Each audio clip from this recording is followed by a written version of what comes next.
I'm Camilla. Welcome to my showreel. As you can hear, I'm a foreigner, but I love Australia, and today I'm going to show you some of my secret out-of-the-way places. So come on, let's get going. You ain't seen nothing yet. This is Botany Bay National Park, the birthplace of modern Australia.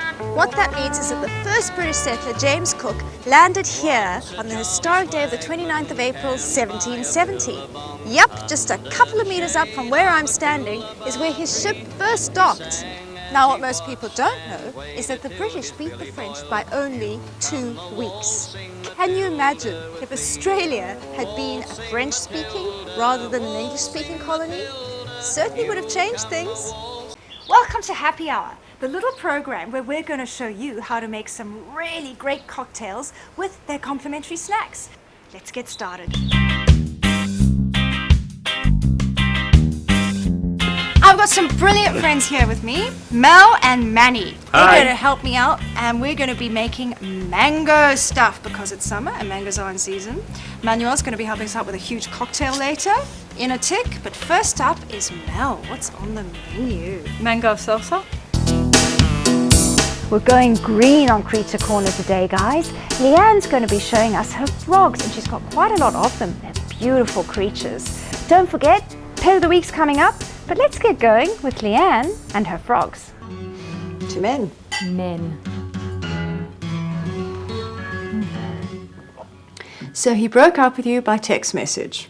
What a Weasley prick. Yeah, but what does that make me? Someone who dates pricks? We all do. Pricks are fun, spontaneous, unpredictable, and then we're surprised when they turn out to be pricks. When I was 16, I thought by 23 I'd be married, have a kid, corner office by day, entertaining by night. Yeah, life can underwhelm you that way. Now I've got my sights on 29 because 30's way too apocalyptic. I mean, where did you think you'd be by... Yeah, you know, it doesn't work that way. At some point, you just got to stop with the deadlines. They can be counterproductive.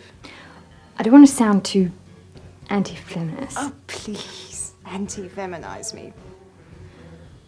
But sometimes it feels like no matter how much success I have, none of it will matter until I find the right guy.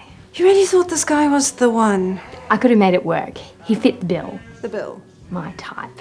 White-collared college grad, loves dogs, likes funny movies, 6'1", brown hair, kind eyes. What about you? Oh, well, let me think. Well, I presume by 34 all the physical requirements have gone out the window. I mean, you secretly pray he'll be taller than you. Not an asshole would be nice. Someone who likes my company. Comes from a good family. You don't think about that when you're young. Likes kids. Wants kids. Wants kids. Healthy enough to play catch with his future son someday. Please let him earn more than I do. That doesn't make sense now, but believe me, it will. Otherwise, it's just going to be a total disaster. Some hair on his head, although that's not a deal breaker anymore. Nice smile. Yeah. Nice smile just might do it. Wow, that sounds depressing. I might just date lesbian. Tried it. We're no picnic ourselves. Look, I don't mind being married to my career, and I don't expect it to hold me in bed at night as I fall asleep. But I don't want to settle.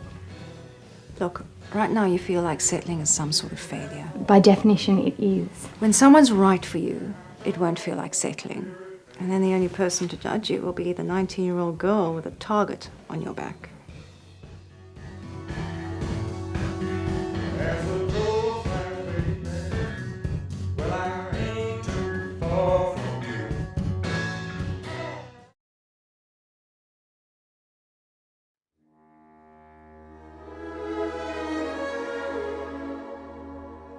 I loved someone once. The person I loved, I lost. When I was 16, I made the discovery love. All at once, and much, much too completely. It was like you suddenly turned a blinding light on something that had always been half in shadow. There was something different about the boy. A softness, a tenderness, wasn't like a man's.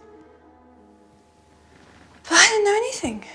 I didn't find out till after we got married and we'd run away and come back, and all I knew was that I'd failed him in some mysterious way.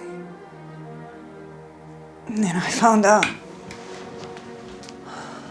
in the worst of all possible ways, by coming suddenly into a room that I thought was empty but that wasn't. Had 2 people in it. Afterwards, we pretended nothing had occurred. The 3 of us drove out to Moon Lake Casino. We danced the Vesuviana. And then, halfway through the dance, the boy I had married broke away and ran outside. A few moments later, a shot. All ran and gathered around the terrible thing at the end of the lake. I couldn't get near for all the crowding. Don't go near. You don't want to see. See what? He'd stuck a revolver into his mouth and fired so that the back of his head was blown away. And it was because on the dance floor, unable to stop myself, I'd suddenly said, I know, and you disgust me. And then the light that had been turned on the world was turned off. Never for one moment since then has there been any light stronger than this kitchen candle. I don't know about you, but I've been a bit wary of bees most of my life. But today on Creature Corner, we're going to be chatting to Eric, the bee man, who has some interesting facts on these incredible insects. Don't forget, Pet of the Week coming up as well, talking of incredible. But let's get buzzing with Eric, the bee man. Thank you so much for coming on the program, Eric. Really good to have you here. Thank you very much for inviting me. Now, you've got a bee sting there you want to chat to us about? You can see there that it's been highly magnified. We've got a celebrity on Creature Corner today, guys. Don Burke from Burke's Backyard is going to be chatting to us about a new venture he has with mini budgies. And we've got Pet of the Week, so stick around, because it's all happening. Don, Dana, everybody else, welcome to the show. Thanks for joining us. Oh, fantastic to be here. Yeah. Big day for us, isn't it? Yeah, why is it a big day?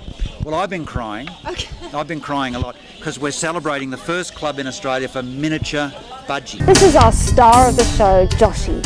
He's a Corgi cross, about 5 years old. He was brought into the Sydney Cats and Dogs home in a really bad state, but they fixed him up and he's all raring to go. He's got a lot of energy, even though he's a little bit on the old side. He'd suit anyone. He loves families, he loves singles, he loves other dogs, so he'd fit in anywhere. 9587-9611 if you want to give this little joyful soul a good home. He really does need it. And also, if you want to make a donation to the Sydney Cats and Dogs home, that's always welcome. I'm Camilla. We'll see you again next time. Ciao for now. Yeah.